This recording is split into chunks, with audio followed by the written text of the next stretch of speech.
معراج کا واقعہ اسلامی تاریخ میں ایک اہم مقام رکھتا ہے۔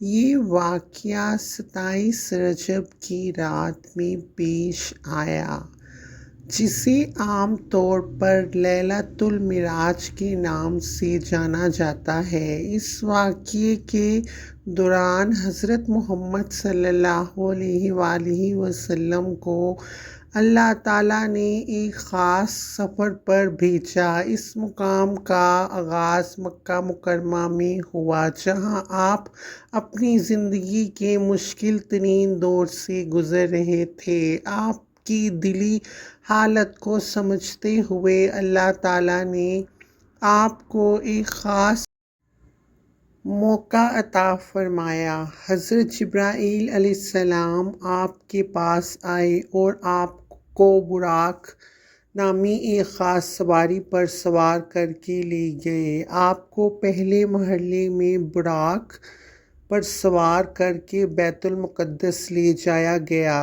یہ سفر رات کے ایک حصے میں ہوا۔ جب آپ بیت المقدس پہنچے تو وہاں آپ نے مسجد اقصیٰ میں نماز پڑھی۔ اس موقع پر آپ کو مختلف انبیاء سے ملاقات کا شرف بھی حاصل ہوا، جن میں حضرت ابراہیم علیہ السلام، حضرت موسیٰ علیہ السلام اور حضرت عیسیٰ علیہ السلام شامل تھے۔ بیت المقدس سے آپ کا سفر آسمانوں کی طرف شروع ہوا۔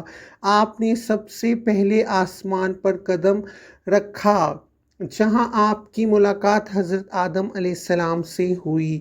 ہر آسمان پر آپ کو مختلف انبیاء سے ملنے کا موقع ملا اور ان کے ساتھ ایک خاص روحانی تجربہ ہوا۔ آپ صلی اللہ علیہ وآلہ وسلم پہلے آسمان پر حضرت آدم علیہ السلام سے ملے، دوسرے آسمان پر حضرت یحییٰ علیہ السلام سے اور حضرت عیسیٰ علیہ السلام سے ملے، اور تیسرے آسمان پر حضرت یوسف علیہ السلام سے، چوتھے آسمان پر حضرت ادریس علیہ السلام سے، پانچویں آسمان پر حضرت ہارون علیہ السلام سے، چھٹے آسمان پر حضرت موسیٰ علیہ السلام سے، ساتویں آسمان پر حضرت ابراہیم علیہ السلام سے ملے۔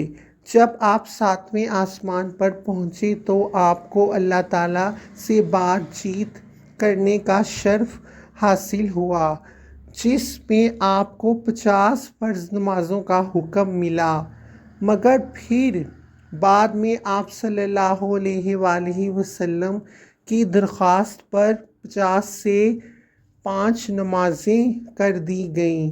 آپ کے اس روحانی سفر کے بعد آپ کو واپس مکہ مکرمہ جانے کا حکم دیا گیا۔ آپ نے اس سفر کی تفصیلات اپنے ساتھیوں کو بتائیں، مگر کچھ لوگوں نے آپ کی باتوں پر یقین کرنے سے انکار کر دیا۔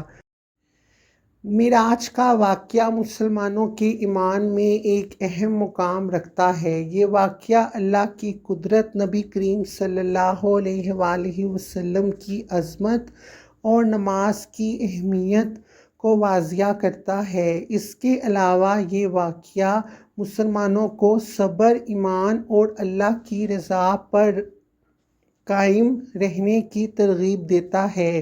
معراج کے اس سفر کی یاد ہر سال رجب کی 27 تاریخ کو منائی جاتی ہے اور یہ مسلمانوں کے لیے ایک خاص روحانی موقع ہوتا ہے۔